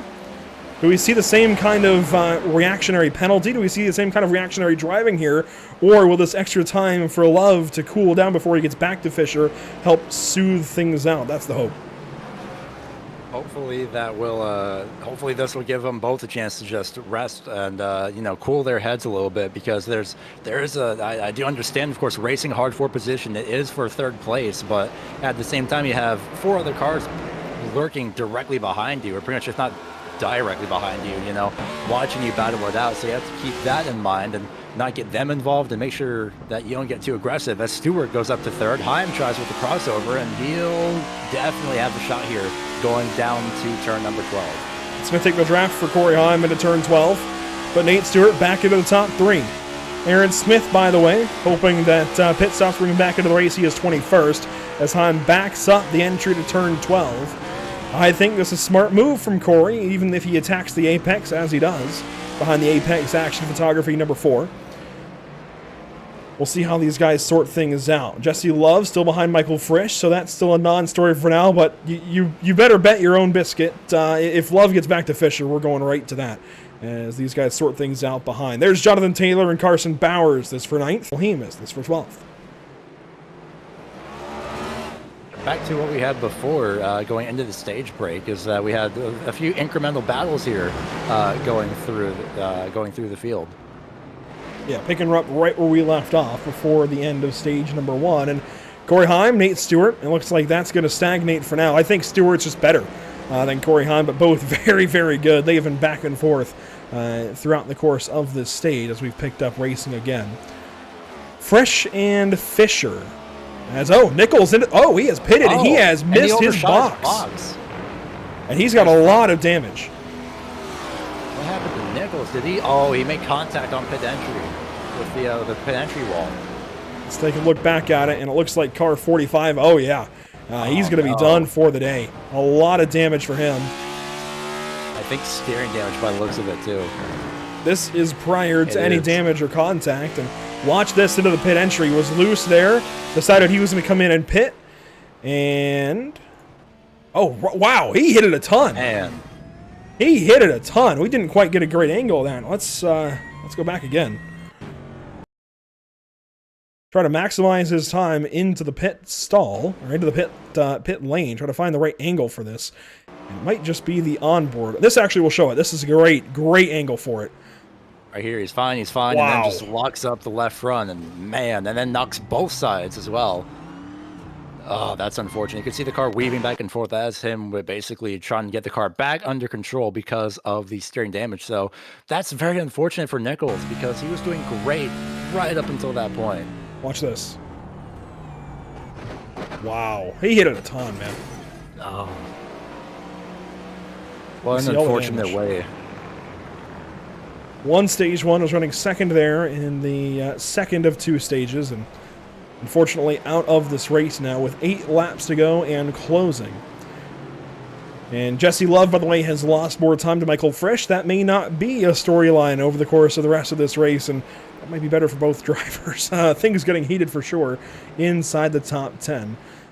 Let's go back and take a look deeper in the field. Austin Moore, Cody Williams, and Keith Sherman. Now, Austin Moore is relevant. Being in the top 10 coming into this evening, Gary, he actually enters in the 7th spot in the playoff grid currently. That's up with guys like Brian Mercurio, Jonathan Taylor, Jake Fisher, Cy Bowen. I mean, it is not easy to get in the position that he's in currently, as it looks like Corey Heim is going to pit with 7 laps to go. Jesse Love is going to join him, so EPI teammates working together over there at Hog Tamers. But, yeah, the 91 or more being this far back tonight, 25th spot. Let's hope that changes because he's losing a lot of potential points as he actually is going to go by Denice. But still, only 24th. Yeah, at this point, it's more trying to get every single point that you can to help yourself out. Carson Bauer, one of the drivers as well, that had entered pit road. So you see Heim exiting, and yeah, for more, it's more essential. Well, that's an unfortunate pun. At this point, for more, it is essentially damage control, as we see Austin Smith here about to get by Jesse Love after he exits pit road. Yeah, Aaron finally kind of working back into the top 20, now 19th, as Love comes back across his nose a little bit. I think Jesse Love's still seeing a little bit of red as he rejoins the racing surface. Anthony Rotolo, Austin Moore now side by side through turn 1, and Rotolo going to lose that fight as they head down the hill out of turn number 1. Up front, Mercurio has amassed a 21-second lead over Nate Stewart, and that's not easy to do on a road course. Definitely a bit of circumstantial play there, but that is a huge lead over a guy who really knows how to get it done on a roadie. Now, it's definitely not the first time there have been 20-second plus leads here at Circuit of the Americas. Yeah.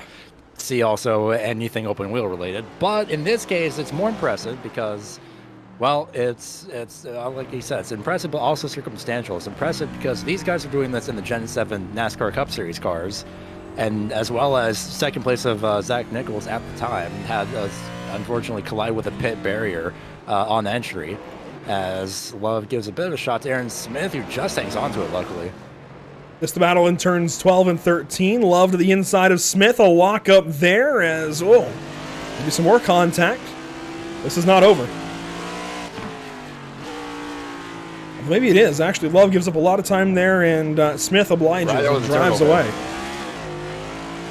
Now behind these guys, Gabe Herschel, Austin Moore. Austin Moore driving back by some of these cars that he really needs to pass. As one car is slow, that's Palmieri in turn 19. He is really searching for the Whataburger drive-thru out there. And that was just because his car got loose, actually, on the turn 18 exit. He did collide a little bit with the Armco barrier, but that's way off. His tires are definitely falling off.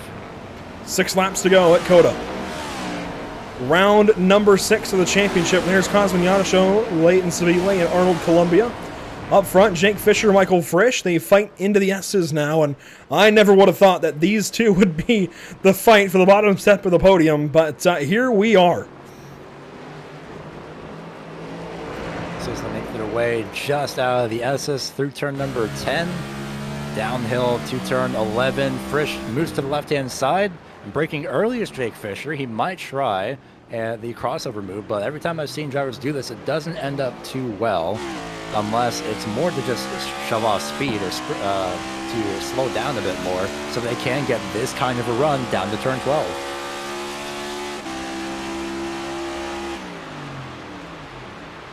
You would have just heard it on the stream, yeah. Jake Fisher putting the clutch in all the way into the braking zone of turn 12. A big-time save there, and that actually might be a more consistent theme. Let's actually go to some of these drivers that haven't pitted yet. Palmieri, let's watch the telemetry here. We can even watch the onboard, watch the RPMs. And listen. Palmieri not putting the clutch in, not saving there. Well, other drivers are... Aaron Smith, he's not saving. Interesting differences as there goes Yanisho around, and here comes Aaron Smith trying to pass them all.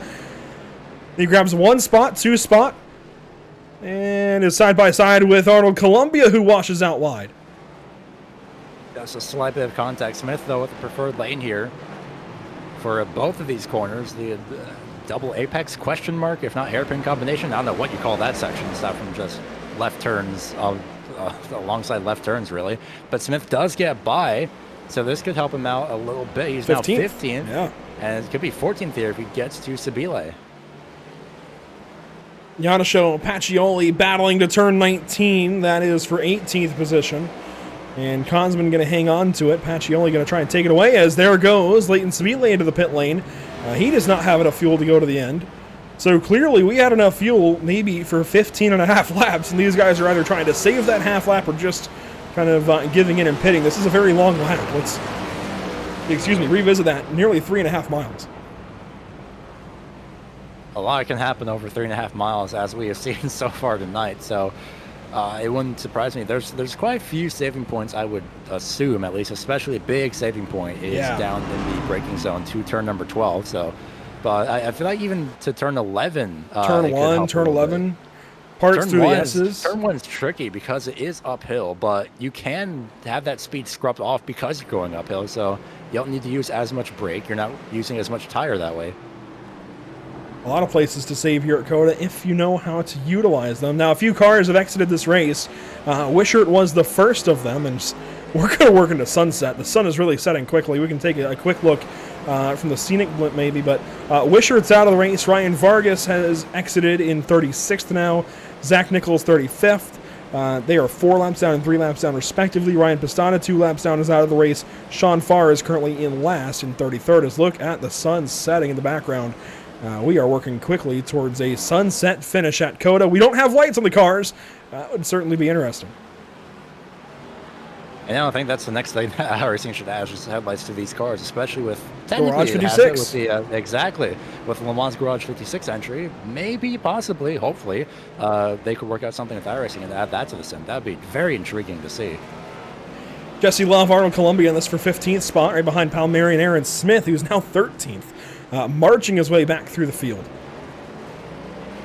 You know, at this rate, I think it's actually, this might be possible. He could get a top 10 here, just barely for Aaron Smith. He's got Justin Melillo in his sights now for P12. And Aaron really not in the championship hunt whatsoever. Missed a bunch of races already.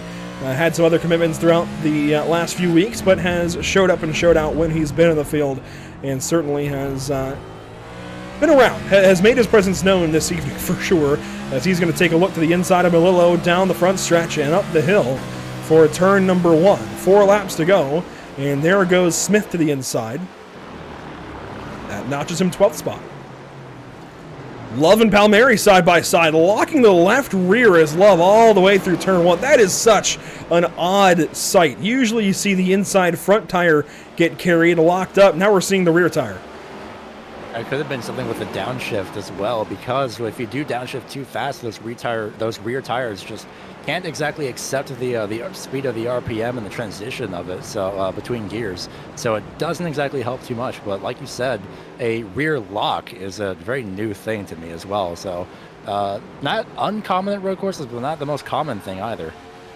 Here's Fluman into the pit lane. 4 laps to go. He's got a pit.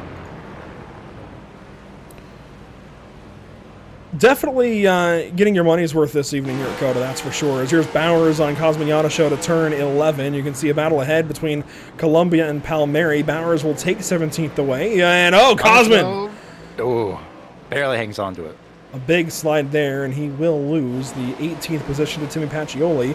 But will, it looks like, stay in the top 20, as this is the battle for the 20th position between Austin Moore and Leighton Sabile. I did not expect Leighton to be this far back in the field. Granted, Leighton did just pit 1 lap ago. See how these things shake out, going all the way uphill to turn number 20. Not too much in the draft for Moore, so I'll have to have a crack at it a couple laps from now. If not 1 lap from now, actually. Further up, 3 laps to go. Mercurio has gone on by the start-finish line about 31 seconds ago. Here's Andrew Schwartz, though. This is a battle for 4th position. Frisch has won the battle for the podium, it looks like, with Jake Fisher. But Schwartz would like to take 4th place away. And boy, what kind of a big deal this would be for somebody trying to point his way into the playoffs currently. If he's able to take 4th spot from Jake Fisher, this would be rather large for his season, as there's battles all the way into the top 10. There goes Matt Kemp way deep in turn 1 and wide. Dye follows him, but takes the spot anyways. And Corey Heim recently has gone on by Chris Wetz. The action does not stop even as the sun sets here at Coda. Of course, related to Schwartz and this performance, Pacioli is back in 18th place. So not the best day for him either. So it's going to be a very close eye on that cut line going into the next couple races here. Mercurio 22 seconds out front of Nate Stewart as Schwartz closes in on Jake Fisher.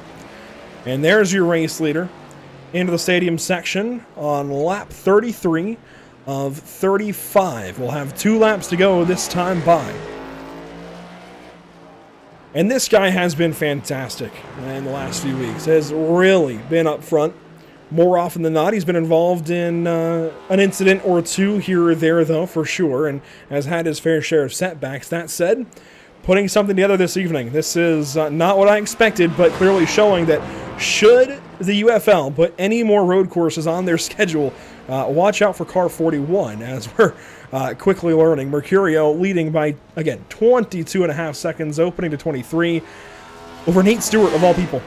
He's a road course ringer, and Mercurio still got him. Waiting for the lap times to click in. At least that last time around, Mercurio may have gone off one too many times, so essentially that last lap was invalidated. So I'll go with the last lap being about 2:13s consistently for Nate Stewart for the most part. I think his most recent lap, 2:13.9. And then as compared to Mercurio's 2:13.0. I think the previous lap for him was 2:12.9 or 2:13.0, yeah. So very consistent for sure as we hit 2 laps to go. And Gary, most of the storylines have already kind of fizzled out for the time being, but there's still a few battles on this racetrack, one of them being Justin Malillo, Timmy Pacioli. I think the 86 a bit quicker.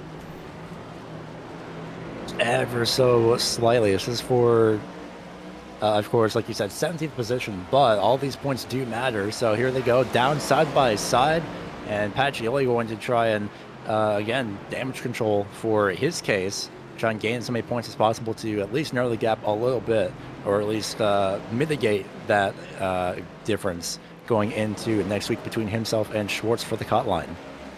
Paul Fode, Cody Williams, they sort that out. That's for 28th. Fode goes by as Rotolo and Denice will battle to turn 20 this lap, and it is properly getting dark in a hurry here at Coda. I have to call this race for darkness here 1 lap early. I mean, it is really getting dark, but here's Jonathan Taylor and Andrew Schwartz.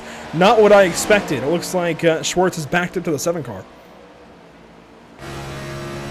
I'm wondering by the looks of it, last time around 212, 212.5 or 212.2 for Jonathan Taylor and Schwartz with a 214.3. So interesting. So it looks, well, that's last time by the start finish line. So that tire fall off may have been affecting Jordan Taylor, but Jake Fisher as well for 4th place is just ahead of these two. So we'll see if these drivers will be having one heck of a battle going to the last lap. White flag is out. 1 lap to go in the sunset here in virtual Austin, Texas. The white flag presented by Whiplash Media Sim Cams, and your race leader Mercurio not opting to pit in this final stage. And what a great idea that was. He's out by 24 seconds over Nate Stewart as he only now exits turn 20. A big difference here. And Frisch, by the way, on an even footing with Nate Stewart, only 1.4, 1.5 seconds back. And then finally Jake Fisher rounds turn 20, and he's got company. Here comes Jonathan Taylor. Each of these drivers, by the way, pitted just before going back green flag. There goes Taylor Wow. walking up the left front, just The left barely rear? makes it in. Oh, that was the left rear. Oh. Yeah, both. Left front, then the left rear. That's how hard he was into that corner as they go side by side now. And Fisher gets that spot back away. Final lap at Kona, battling here for the 4th position. Schwartz in that fight as well. He's not done. Matt Kemp, Daniel Dye way out wide, and there's Aaron Smith into this fight for 11th. He could take 10th. And I think he will. Still got a shot. He'll just have to be very careful here going into not only the SS. He's going to have a chance, especially with turn 12. I'm saying that all race, but that's pretty much the ultimate passing zone here with that long back straightaway. He's got a chance here unless he decides to go for turn 11. He's got Dye behind him, though, pressuring both of them. Going to have to be careful as they roll through the back end of the S's. Turn 9, now turn 10 up ahead as they head down the hill. Can Aaron Smith force it for turn 11? That would be forcing his hand, I feel like. That would give Kemp too much of an opportunity in 12. And yeah, Aaron Smith, I think, recognizes that. Going to stay in behind the 54 as Sean Farr goes off the racetrack in front of him. Jesse Love stacked up here as well in 13th. And there's the opportunity. Aaron Smith is going to take it down the backstretch on Matt Kemp. I think a wise way to try and get by the 54 car as Brian Mercurio comes out of turn 20 and will put himself in victory lane at Circuit of the Americas. Congratulations, Car 41 checkers for Mercurio. Here's the fight between Kemp and Dye.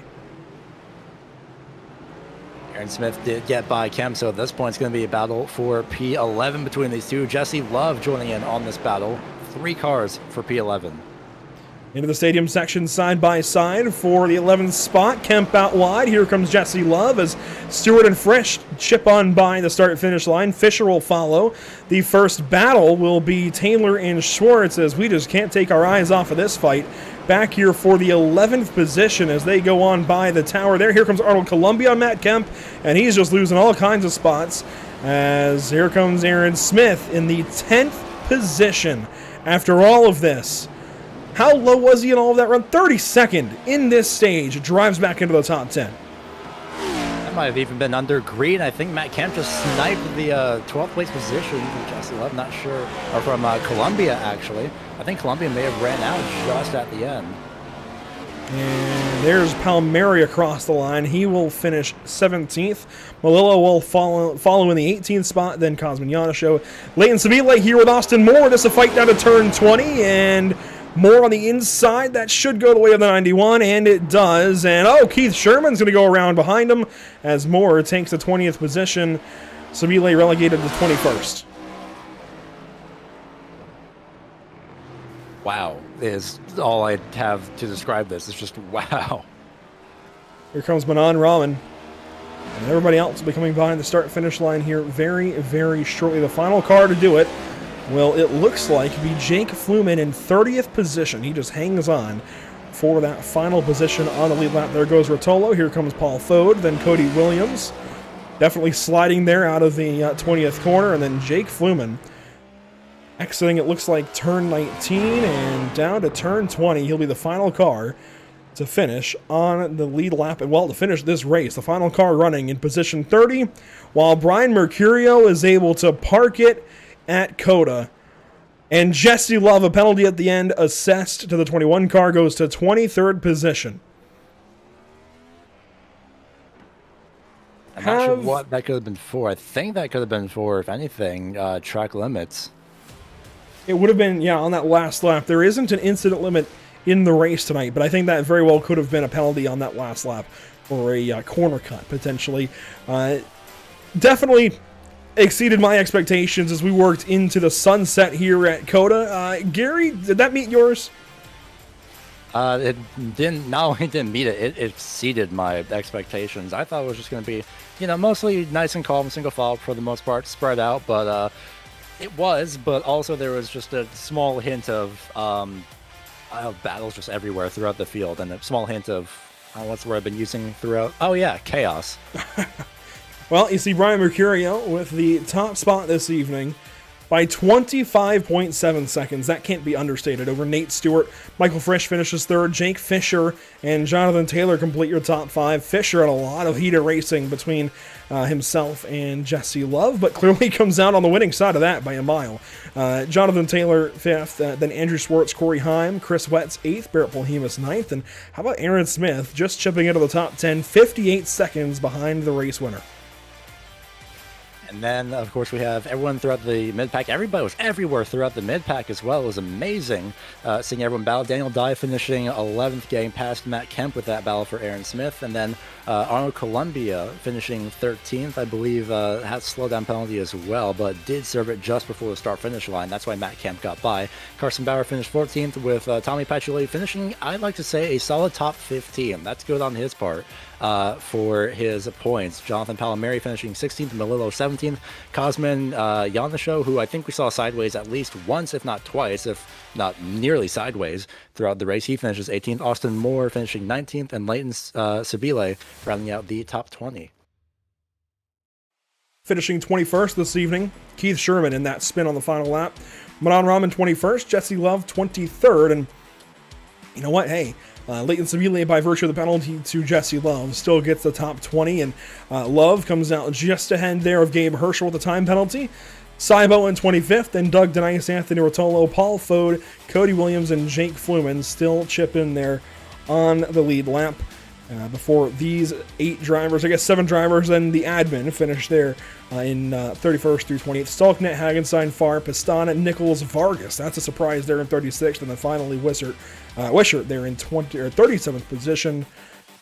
That was a long race. This has been a long day. You know what, Gary? I even told you to get you interested in this event. I thought this would be a shorter race, 35 laps. Doesn't feel like that much, but I did forget. These guys turned 212s, 213s most of the race, and we got those extra couple of laps of caution.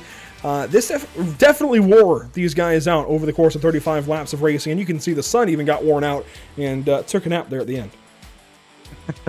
Yeah, I was going to say, with the sunset especially, if you were saying to call, I was going to say, well, no, I mean, they could still technically throw some floodlights on, just here and there. I'm pretty sure they can make it, but it was, no, it definitely wasn't.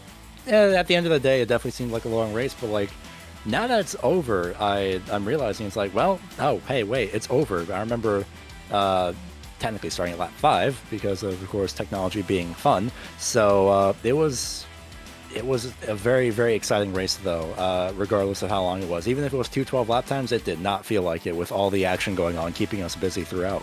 It definitely flew by, and somebody that flew by us every single lap was Brian Mercurio going to victory lane. And Brian, I think this is the first time we're talking to you this season as well. You simply set sail, and this was not something I expected. I don't know if Gary expected it, but we have guys like Nate Stewart and Aaron Smith that were on your tail most of the first stage and then simply beat themselves in stage number 2, and it seems like you cruised to victory. Is that how it felt, or did it feel a bit different behind the wheel? Honestly, it kind of felt that way, I'll be honest. I just saw, I knew I needed to try to get the track position there with hitting before the end of stage 1, and I knew Nate and Aaron did that, so I thought it might flip the field a little bit more, but came out there, right on the front row or actually second row there. And it kind of went from there. Saw it was going to be close on fuel. And I figured, it's more than likely going to stay green. So there's a good chance that I can save plenty of fuel to be able to do that. And then once I heard Nate had issues, and then I saw Aaron had issues, and I was, I think, somewhere along the lines of like 6 seconds up either after the first or second lap. So I just kind of put it in fuel save mode and was kind of cruising, and actually saw that my lap times were still pretty competitive. So ended up saving actually a full extra lap. So yeah, if you want to say I put it in cruise control, that's a pretty good summary. I was just kind of doing a little bit of fuel saving, just kind of riding around, not sliding the tires, and having a good old time. And how about that pit strategy in stage 1 as well? I'm not going to lie, I was questioning it, but it's your job to hold the steering wheel, my job to talk into a mic. Explain the thought process, because it seems like to me, I guess I'll share my reasoning, I feel like you could have stayed out and won the stage and still been in a very comparable position after the stage, but obviously you guys felt like you had something to gain by pitting early. So I knew it was going to be really tight on fuel to the end of stage 1. And considering it was going to be to the end of lap 15, so you're running 15 complete laps, and fuel window was somewhere in the ballpark of about 16 and a half if you're really pushing it like everybody was stage 1. So we were going to have to run the rest of that lap, call the caution, get caught up to the pace car, run all the way around again. And by the time we're pitting, it's probably going to be closer to the start of lap 18. So even with staying out under caution, it was going to be really tight. So I knew that I could at least try to pit early, try to flip the stage a little bit, get the track position early. Once those guys, in any other scenario, we're going to have to pit under caution, but they ended up having to pit when the pits were closed, coming to take the caution. So I knew just being able to flip it there, once I saw Nate and Aaron do it, I had it in my mind. I was pretty committed to it. It was just a matter of what lap, and then once I saw them go in like a lap or two before me, I was like, all right, I'll do it here. I think it was coming to lap 13. Came in. I was behind Aaron. Kind of knew why he was ahead of me, and I was a little worried that he had the track position over me. But then he pit again under caution, topped up on fuel, and I thought, well, I'm going to take the track position here, and I can save fuel rather than having to try to climb back and get that track position, even with just a little bit more in the tank. I just didn't think it was worth it. And considering those two guys had problems there on the first couple laps after the stage break, I think it worked out in the end. Yeah, I would certainly agree with that. It works out clearly. 26 laps led, victory lane for car 41, and a whole bunch of points as you still came out of stage 1 in a pretty good spot. This puts you now in the chase as well as our fifth driver locked in. So congratulations to you. You are going to the playoffs, it seems, with a chance to win this championship. If you weren't already by points, you're certainly doing it now with this win here at COTA. How do you set yourself up for these last 2 races of the regular season and then try to open things up nicely at Talladega? Actually, got to look at the schedule here, see where we're going here for the rest of the year. Phoenix and Martinsville, the last 2 races of the regular season. Then I got to look at my notes too. Talladega, Wilkesboro, Kansas, and Charlotte. All right, so 2 short tracks here coming into the playoffs. So glad to have the win out of the way early. Short tracks just tend to have a little bit of a not the best track record, official racing, league racing, whatever. So glad to get the win out of the way early. Just can kind of see whatever happens here in the next year, especially Martinsville. Phoenix should be a little bit cleaner. I'm not the biggest short track fan myself, but it's always fun running in leagues like UFL here and being able to practice up on short track stuff a little bit. So the Reaper Speed Lab driving experience Chevrolet Camaro was pretty sporty today, and hoping to keep it going here throughout the rest of the season and into the playoffs. Well, there you go. Brian Mercurio winning here at Circuit of the Americas. Brian, congratulations. We'll talk to you next week at Phoenix. Or I guess in 2 weeks at Phoenix. All right. Appreciate it, boys. If anybody's looking for some competitive setups for the iRacing.com service, check out ReaperSpeedLab.com. And thank you, boys, for putting on the broadcast. And thank you to everyone over at UFL for putting this league together. John, Eric, everybody who admins, and even the EPI guys, if it's a competing setup shop. I appreciate their investment and their interest into the league here. It's always beneficial to have people who are interested and willing to put in the time, effort, and money to keep all this going. So big shout out to them, and appreciate all you guys do. Hopefully I'll be talking to you guys more this season. Absolutely. That's the hope for you as you get ready for this playoff run. Mercurio, congratulations once again. Thanks for your time, buddy. And going to victory lane is car 41. Gary, Nate Stewart, I think would have been one of the favorites on my list. Certainly was one of the better drivers in the field. But comes up one spot short with a long story to tell about it. Yeah, not only a long story, but also not even slightly short, just long as well, unfortunately. But Nate, you had one heck of a race. You didn't drop out of the top 10 for pretty much the entire event. You did manage to stay up front as well, but that ending portion of the race didn't really go into your favor. Walk us through the entire race from your point of view. Yeah, I knew Brian, Aaron, and Zach were all going to be fast. So main thing for me was just qualify up front. Don't mess up in qualifying, and then queue up front. And luckily I was able to do that. Started third, and then from then on we messed up a couple times early in the first stage, so I just kind of bided my time. I knew the strategy from the start was pit early and then pit on the stage break, and hopefully it's going to be able to make it on gas. It was really, really close at the end. I had like, I don't know, 500ths of a tenth of a gallon left or something like that. I had 005 left. It was really close for me, but on that restart, whenever I spun out, I'm humming a lot. I'm sorry. So I just got loose. I got out in the marbles, and whenever you go offline, especially with this track polishing, I don't know if track polishing is a thing yet at Coda, but it feels like it could be.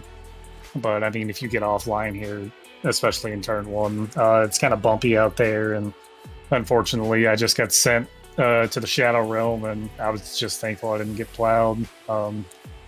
After that, it was just damage control and working my way up through the field again. I got a little bit impatient, started having some argy-bargy with Corey Heim, but, eventually we got back up to P2, and then, I had to, sit back and save in order to make it. I feel like if I didn't spin, I could have maybe stayed close enough to Brian to try to bait him and then use some more gas, but, I mean, Brian is just insane when it comes to saving fuel and going fast, so, I mean, P2 is good, in my opinion.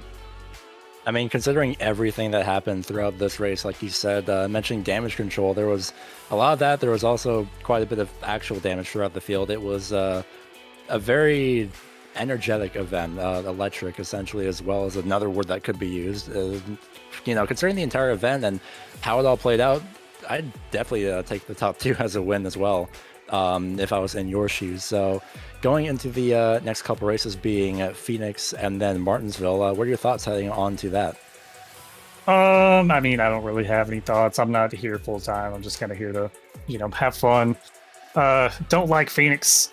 Might not race, especially because that's the night before Texas Road to Pro. So probably going to be a lot more focused on Texas for RTP, and then Martinsville I really enjoy, so I might come run some elbows out at Martinsville. UFL season 1 or 2, I don't remember exactly which, I won the pole, dominated the race, and ended up wrecking out late, so I definitely feel like I have some redemption to do for UFL at Martinsville, but it's just I just kind of run when I can. I knew I wasn't going to be full-time because I'm very focused on the NASCAR qualifying iRacing series. And, yeah, I mean, we'll just see if I show up, and hopefully my luck can turn around if I do. I mean, considering that you finished in second in this race with a bit of contact, I can only imagine how that would go for Martinsville if you are able to show up then. What a fantastic showing from you this afternoon at Circuit of the Americas. Yeah, and I just want to say thank you to all my supporters, Rise Esports, Sunoco, Apex Action Photography, JDR Graphics, Makoni Setup Shop, Digital Chumps, Rexford Engineering, the Core YouTube channel, Speed Visions, John, he puts on this league and supports me a lot. He's a great friend of mine that I have, and I want to say, thank you to you guys at Pit Stop. Andrew and Gary for commentating and producing tonight. Thank you to everyone that helps put this on. I know I'm kind of copying Brian right now, but EPI is a rival setup shop of one of my sponsors, but they have poured a lot into this league, and that definitely shouldn't go unnoticed. So I want to say thank you to EPI for everything they do in helping out with running UFL and all the prizes they put forth, and everyone that comes out and races. I know I don't race extremely often around here, but it's good to race against a lot of untitled friends. And yeah, I mean, we'll just see what the rest of the season brings us whenever we decide to load that Ford Sunoco car up and bring it to the track. It was great talking with you. Congratulations, Nate, on your second place finish. Fantastic job from you today. All right, thank you. That's Nate Stewart from position number 2. Second step on the podium. Congratulations to him and his team at Rise Esports as he continues to rise in the scope of eNASCAR racing. I want to second what these guys are saying. The big shout out to EPI, Speed Visions, and Cody Williams Design, particularly EPI in this case. They actually, of course, bring us out every Monday night for coverage of the iRacing Late Model Tour. RaceEPI.com, powered by the shop. Big fans of what they're doing. Tyler Payne and company over at Elite Performance Industries. And I know Reaper Speed Lab and McConey Setup Shop, of course, sponsoring drivers in this series. What I like about groups like these guys, like you heard Mercurio mention it, you heard Nate mention it there, Gary, there is very much a tooth and nail fight between setup shops every single week, but there are certain groups like EPI, like Reaper, like McConey, that I think have a general resounding respect for one another. Everybody's just trying to go fast on the iRacing.com sim. They can all respect that. They see the efforts that are being put out by other groups, and especially in this case, acknowledging what Tyler Payne and everybody at EPI is doing. I like that. That is 100% a class act from those two as they dominate tonight and go to victory lane and second place in the podium. Really class act by those two and a really good shout out. I think that also speaks volumes. If those two drivers from two different rival setup shops are shouting out EPI, that means something. Yeah, it's something I genuinely was not expecting because I always thought with setup shops and everything that it's very much really a grudge match. Yeah, you have that rivalry, but also there's like that respect in between as well at the same time, which I think is a key thing that should definitely be kept in mind just in general, because we are all on, we all enjoy sim racing, we all, have our preferences, of course, but again, all at the same time, like we're all in this together essentially because we're all in the same service, we're all competing against one another. We all have to have that respect against each other as well for essentially the betterment of sim racing, so we can all move forward together and have the service as best as it can be. And there's a few others out there as well, but these are just the ones that kind of came to mind tonight. But hey, here's a look at your upcoming broadcast here on Pit Stop TV. Look at that, the welcoming back of the Sim Pit Radical Series. Now, it was the Sim Pit Road Racing Series with GTE cars last season over the fall of 2022. Now the spring of 2023, we're going Radical SR8 racing. And Gary, maybe we can rope you into that somehow for Sunday afternoons. But regardless, the SR8, an old car on the service. It has, I believe, an old tire model, old setups, and very much old driving physics, but these guys like it. They want to race with it over the brand new SR10 that's on the sim. That'll be a lot of fun. And then you see the brand new late model stock car on Monday evenings now, the Bull Ring, next up for those late model stocks in the iRacing Late Model Tour. Brought to you here on Pit Stop TV by Race EPI. And between the two Sim Pit races that are coming up, you see Circuit de Spa-Francorchamps on March 26th, and then Circuit Park Zandvoort on April the 2nd. A week apart. Next week is a light week as the UFL takes 1 week off for the truck race happening in Texas. I believe, of course, Corey Heim, Leighton Seville, Christian Eckes, guys like those, they will all be headed out to Texas, I'm sure, for that truck race, and some others, I'm sure. Even some industry members that are in the series. Of course, Jesse Love could be headed out that way. Who knows? So much of them heading out to Texas. So a week off next week, as it's a lighter week here at the channel. But there's plenty of places to follow along with Pit Stop TV. They're all listed there at the bottom. Yep, and of course, all of the places they can find the upcoming races are included, included, I don't know if not limited to account, but there is facebook.com/pitstoptv. Instagram and Twitter both have the same handle, essentially, pit_stop_TV. Twitter is pitstoptv_, and then YouTube, where, while you're watching this, hit the subscribe button and the notification button as well. Because there are going to be a lot more races than just this. Of course, youtube.com/C pitstoptv1, or with essentially YouTube's update now, it's youtube.com/@pitstoptv1. I like how they've included that in recent weeks. Maybe we'll change that on the graphic here soon. But yeah, of course, social media updates to Facebook, Twitter, and Instagram. We broadcast to Facebook, Twitter, YouTube, and Twitch. That will do it for us this evening here at COTA. Gary, final thoughts from a very tumultuous, very crazy round 6. It was tumultuous and crazy. I could probably cheat and just end it at that. But genuinely a very, very exciting event here, as well as being able to see a few drivers from NASCAR and within the NASCAR industry just have the time to essentially run with, how do I describe, us passion and us hobbyists. We'll go with that for iRacing, because this is essentially a service for on iRacing where you can run across literally anybody who's in the racing industry, whether behind the scenes, actually racing, what have you, and you can just run with them, essentially. It's exciting, especially when you just randomly come across them. It's like, oh, hey, I know this person. And it's amazing that the UFL has this league for that to be a semi-consistent occurrence. A reminder that next week is a return to the Hog Tamers Triple Cup Challenge, where each race winner picks up $100 extra for their race win and $50 extra per win after that. $30 for the pole award, $20 for the hard charge. Now, the pole award and hard charger are doled out each week anyways, but extra prizes up for these 3 races. The final of them in 2 weeks at Phoenix Raceway.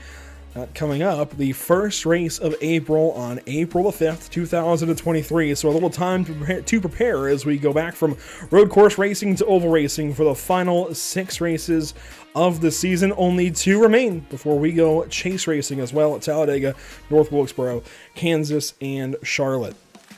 That will do it for us this evening. My name is Andrew Cardinale IV. Gary Weaver joining us for the first time, by the way, here at Pit Stop TV. Sounds like your first time commentating in maybe a couple of years as well, Gary. It's glad to have you back at iRacing Broadcasting, by the way. Even if only in a small sense for now. Maybe you get the bug again. It'd be good to have you around a whole lot more. We'll say that. Good to have you kind of return to the skate. But that will be it. Kind of crazy. It wrapped up just like that. By the way, we do apologize for that technical difficulty session, if you will, at the top of the show. A blue screen in qualifying, never what you want to have happen, but we recovered. Gary was nice enough to give us his thoughts over the first couple of laps as we missed those loading back in. And ultimately, if we were going to have a problem, this is probably the best week for it to happen. We only missed a couple of laps. It was right at the start of the race, and we still caught the back end, and I appreciate everybody's patience through that kind of tumultuous time. It's not easy for any of us, especially me pulling my hair out, trying to get everything loaded back up.